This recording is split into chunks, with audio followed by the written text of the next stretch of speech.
Bom dia, estamos mais uma vez ao vivo aqui no Clube 501, Estudo dos Provérbios. Hoje estamos na nossa jornada 17 de 31 e vamos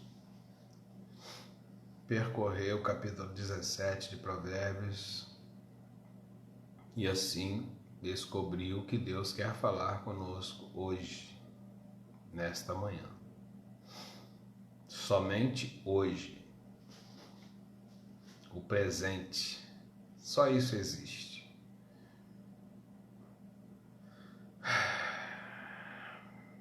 Vamos orar.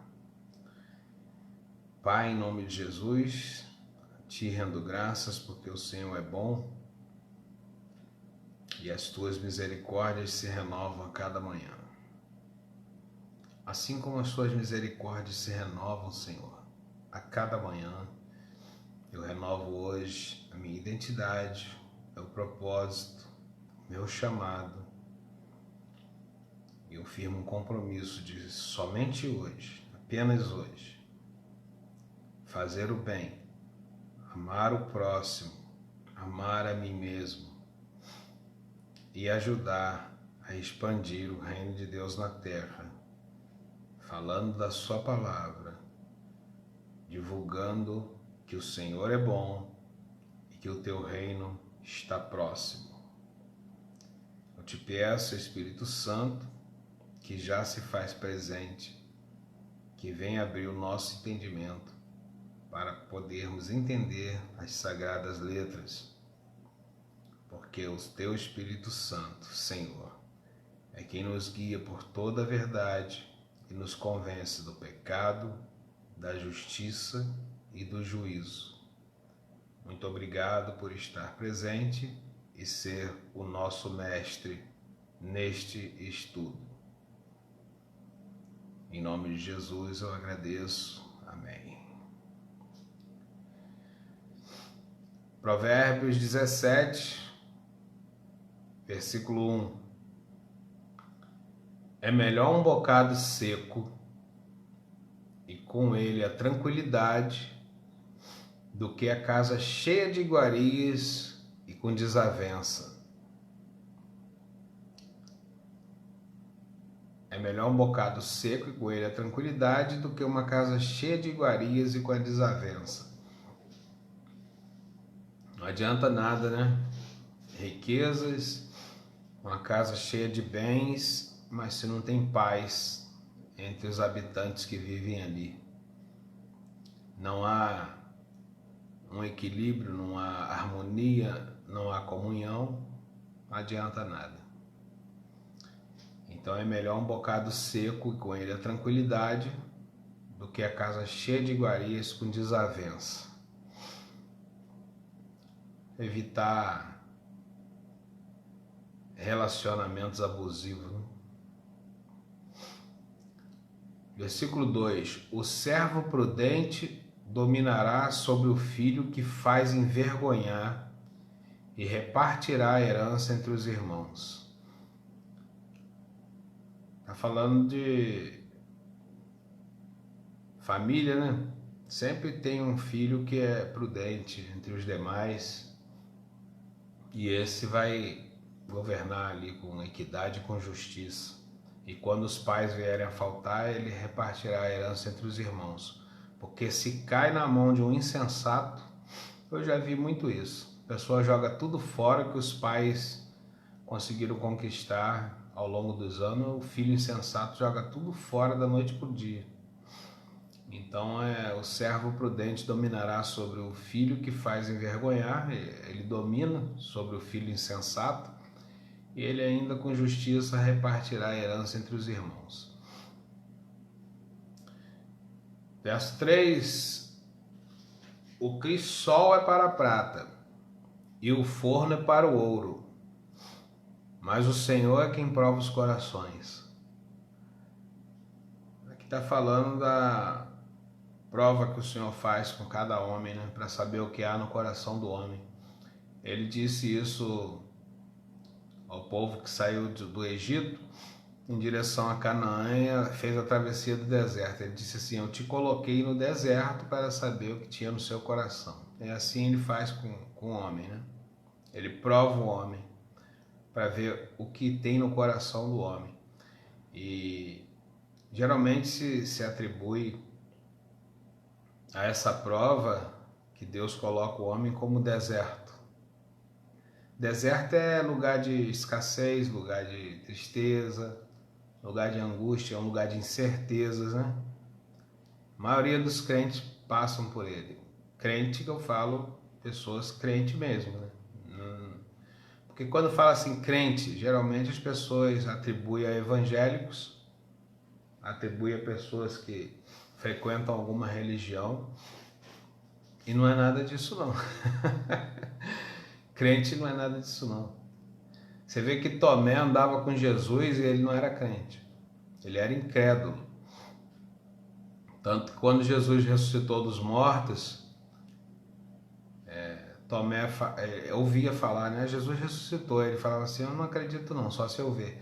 Só que ele andava com Jesus, e Jesus o tempo todo, antes mesmo da crucificação, dizia que ia ser morto e que ia ressuscitar ao terceiro dia. Então Tomé ouvia tudo isso. Mas ele era incrédulo. Tem pessoas que estão dentro das congregações, ouvem a palavra de Deus todo dia, mas não crê nela não. Eles são incrédulos, eles só têm nome de crente porque frequenta lá a comunidade.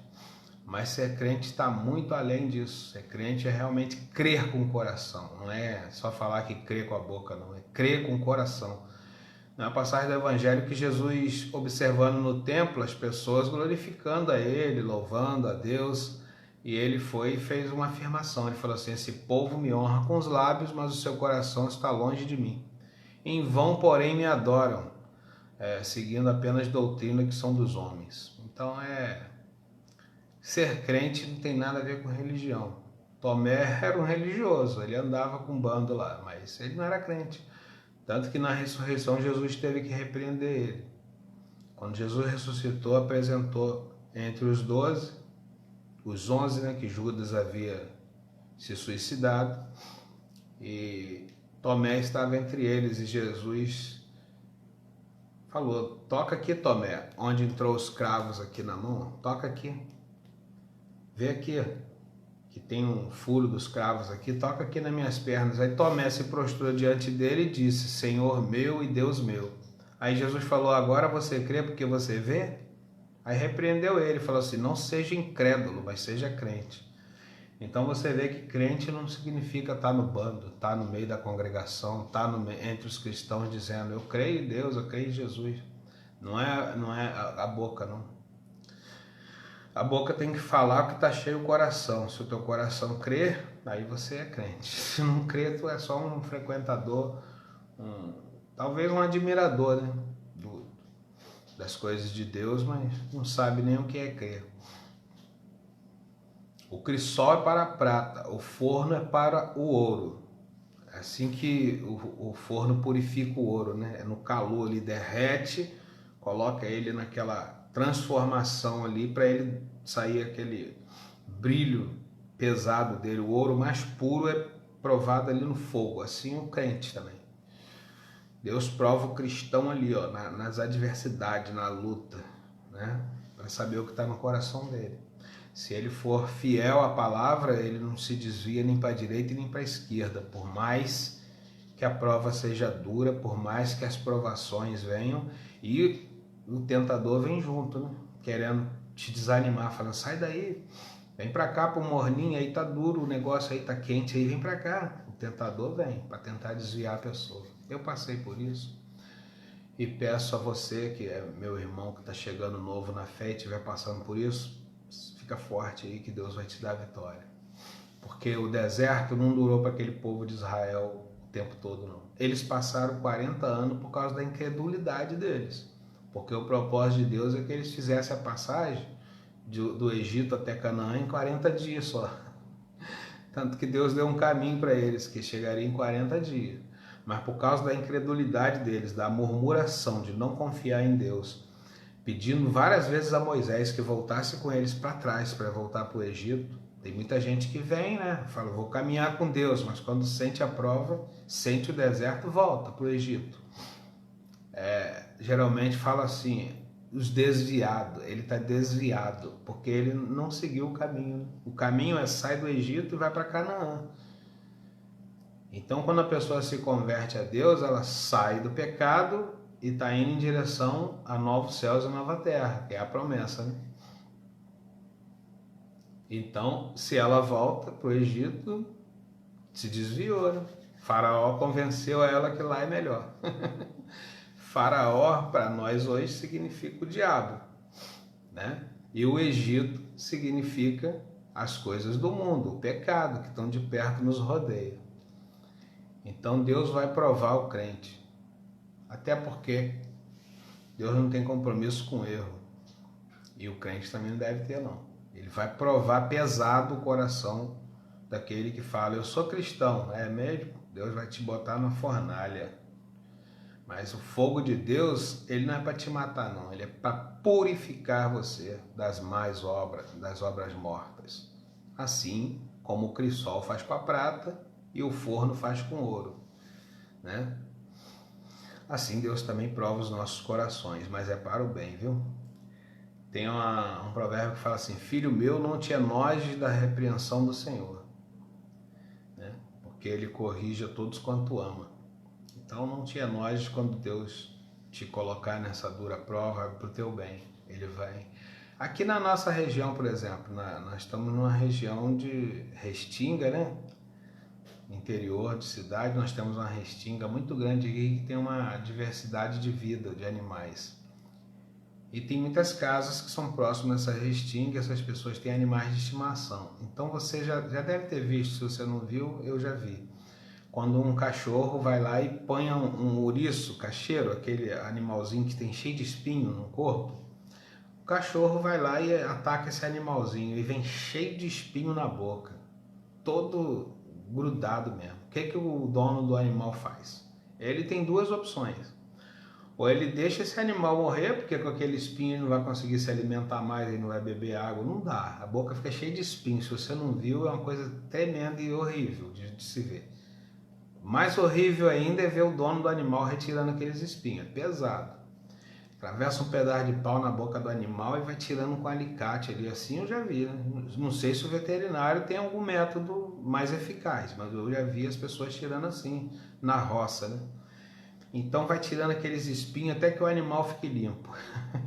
Deus faz assim mesmo com a gente. A gente vem todo sujo de imundícia do pecado quando a gente deixa o Egito, né? Que para nós hoje é o mundo. Deixar o mundo não é sair do mundo não, senão seria necessário morrer. Deixar o mundo significa deixar comportamento estúpido, deixar a malícia, deixar o pecado. É isso que é deixar o mundo, porque o mundo está no maligno e o mundo está no pecado. Então, quando você sai do mundo, as pessoas falam isso, né? Eu agora não sou do mundo, não, eu agora sou da igreja. Mas tem que explicar, porque sair do mundo, fala assim, você saiu do mundo, mas você não está morando aqui no mesmo mundo que a gente? Tem que explicar, senão as pessoas não entendem. Sair do mundo não é sair do mundo, senão seria necessário você morrer e sair do planeta, ir embora. Não é isso, sair do mundo é deixar as coisas do mundo, que são do mundo. É o pecado, a malícia, a maldade, é isso. Aí vem para cá, para Deus agora, que Ele vai te botar nesse fogo que eu te falei aqui, espiritual, que é quando Ele prova o coração, e Ele vai te limpar, Ele vai te purificar, Ele vai fazer isso que o dono do animalzinho lá faz para tirar os espinhos dele quando ele tem contato com o ouriço cacheiro. Então, para o cachorro, o ouriço cacheiro é o mal, é o pecado. Se ele for lá, ele vai se machucar. Para nós, seres humanos, você já entendeu já a mensagem, né? O pecado faz a mesma coisa, vai te ferir, vai te machucar. Você pode ir lá achando que é comida, igual o cachorro quando vê o ouriço acha. Opa, achei um bichinho aqui para me comer. Mas quando ele mete a boca, ele se machuca pesado, hein? Ele se ferra. E se o dono não vir limpar ele, ele morre. Assim é o ser humano com o pecado. Vai lá. O O pecado é atrativo para a carne, ele é bom, mas vai lá, experimenta, fica aí, não sai daí não para você ver só. A Bíblia diz em Romanos que o salário do pecado é a morte. Você sabe que todo aquele que trabalha por um salário, no fim do mês ele recebe. Agora você imagina sendo o salário do pecado a morte. E a pessoa fica ali pecando, pecando, pecando e não para. Vai morrer se ninguém alertar ela, sai daí. Então a gente ouve essas mensagens às vezes, várias vezes na vida e não dá crédito, né? Eu dou graças a Deus por Jesus Cristo que teve misericórdia de mim e eu consegui ouvir ainda em tempo oportuno. E você que está ouvindo hoje, você é bem-aventurado. Então permita que Deus faça assim hoje, como o dono do animalzinho lá da roça. Deixa ele tirar os espinhos de você, vai doer um pouquinho no início, mas depois você vai ver que é para o teu bem e ele quer te salvar a vida. Amém? Então aqui finalizei a explicação desse versículo de provérbio. O crisol é para a prata e o forno é para o ouro, mas o Senhor é quem prova os corações. Deixa Deus te provar, tá? E não te enoje da correção do Senhor. Versículo 4. Nossa, Deus, fiquei esse tempo todo no 3. Vamos lá. 4. O ímpio atenta para o lábio iníquo, e o mentiroso inclina os ouvidos à língua maligna.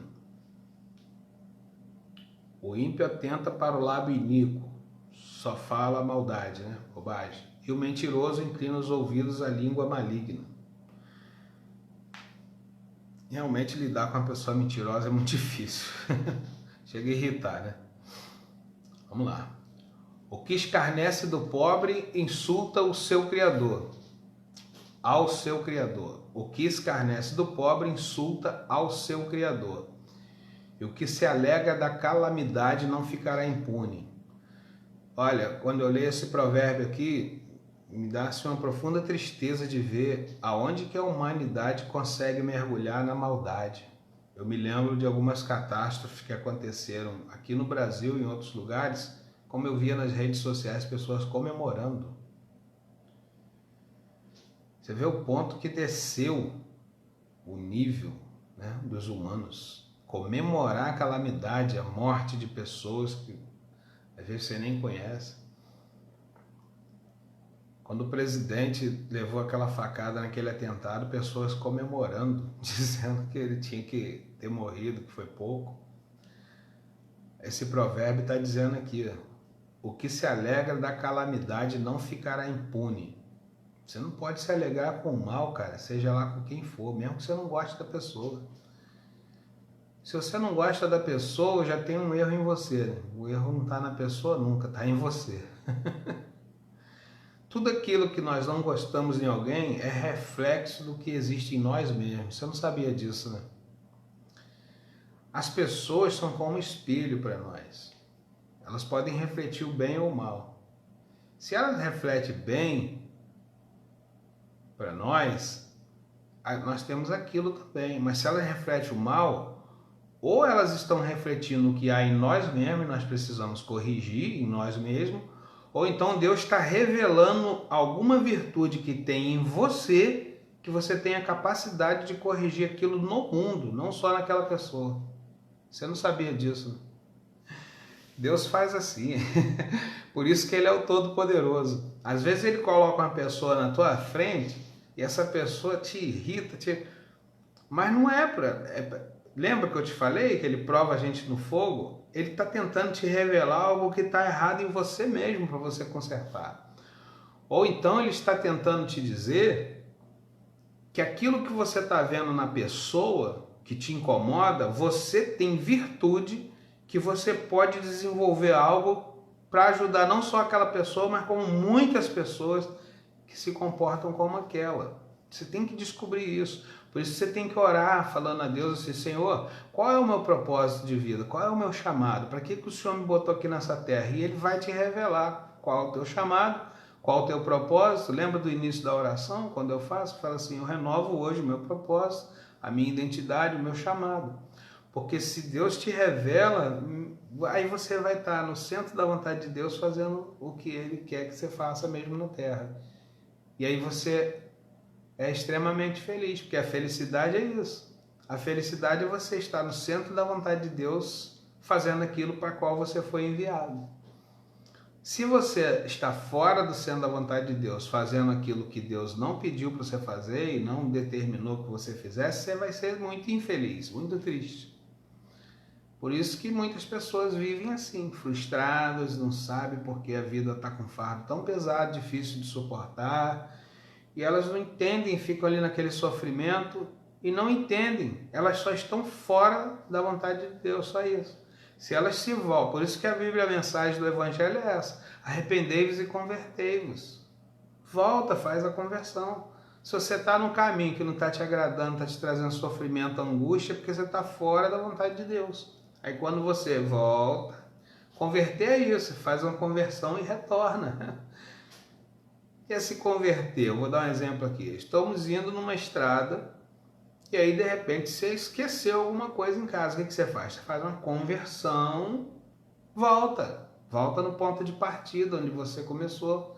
Põe aquilo que você esqueceu e começa a viagem de novo. Se converter é isso. Não é você ser seguidor de uma religião. Muitos falam que é. Você tem que sair dessa religião e vir para a minha. Não tem nada a ver. Religião eu estou correndo de todas. Eu descobri o que significa religião hoje. Religião vem do termo religar, né? Eles querem te religar a Deus, mas eles não sabem fazer isso. A religião te ajuda. Eu, por exemplo, eu tive que passar por algumas religiões para encontrar a Deus, ter esse encontro com Deus. Então a minha mãe, quando a gente era criança, levava em todas, né? Minha mãe, uma hora estava na igreja evangélica, uma hora ela estava num centro de espiritismo kardecista, uma hora ela estava num centro de umbanda, de coisa assim, uma loucura. A gente não sabia onde ia, onde congregava. Então ela fazia assim, com a gente pequenininho, seguia ela em todos esses lugares, toda essa religião. Ela nunca pisava na igreja evangélica, e ia tal, e centro espírita, e católico, e missa, e coisa e tal, vamos agora na espiritismo, não sei o que. Aí, como é que é lá, mamãe? Ela falava, é mesa branca, lá é do bem. Você já ouviu também essas coisas, né? E a gente, criança ali, a gente fica sem entender o que é. Tudo é de Deus, então, vamos embora, mamãe está levando, tudo é de Deus. E aí, quando você começa a ter discernimento, cresce, você fala assim, não, quero buscar esse Deus aí mesmo. E aí, você falar isso... Lembra o que ele disse? Buscar-me-eis e me achareis, quando me buscardes de todo o coração. Faz isso só para você ver se ele não se revela a você. A promessa está na Bíblia. Buscar-me-eis e me achareis, quando me buscardes de todo o coração. Busca Deus de todo o coração no seu quarto, na sua casa. Leia a Bíblia com sinceridade, você vai ver se ele não vai se revelar para você. E aí você vai falar, putz, que a religião me ocultou isso todo esse tempo? Inclusive na igreja evangélica, eu quando cheguei lá, eu falei assim, eu vou ler a Bíblia. Alguns falaram para mim assim, não faça tal coisa. Eu falei, por que não? Aí eu estranhei, esse não é o livro de regra aqui, não é o livro que a gente deve seguir. Mas você não está preparado, você tem que estar preparado, você chegou agora. Alguns falavam assim, quando eu estava já lendo, né? Cuidado com esse livro. Aí está escrito que a letra mata, o espírito vivifica. Aí eu falei, tá, mas me explica como é isso. Eles falavam assim, a letra mata, você ter o conhecimento dessa letra aí e não andar segundo a vontade de Deus, ela vai te matar. Aí quer dizer, me botando medo, né? Temor para mim não ler as escrituras. E deveria ser incentivado, não só nas igrejas, como nas escolas, a leitura desse livro aqui, que a gente está lendo. Porque esse livro, tem gente que acha que isso é religião, e não é não. Jesus é o resgate da humanidade. Só para aqueles que crêem, porque quem não crê vai se lascar sim. Um versículo no Evangelho de João que diz assim, quem crê no Filho tem a vida, quem não crê no Filho não tem a vida. Quem crê no Filho não entrará em condenação, quem não crê no Filho já está condenado, não é que vai entrar em condenação, no dia do juízo vai ser condenado, já está entendeu como é que é sério o negócio?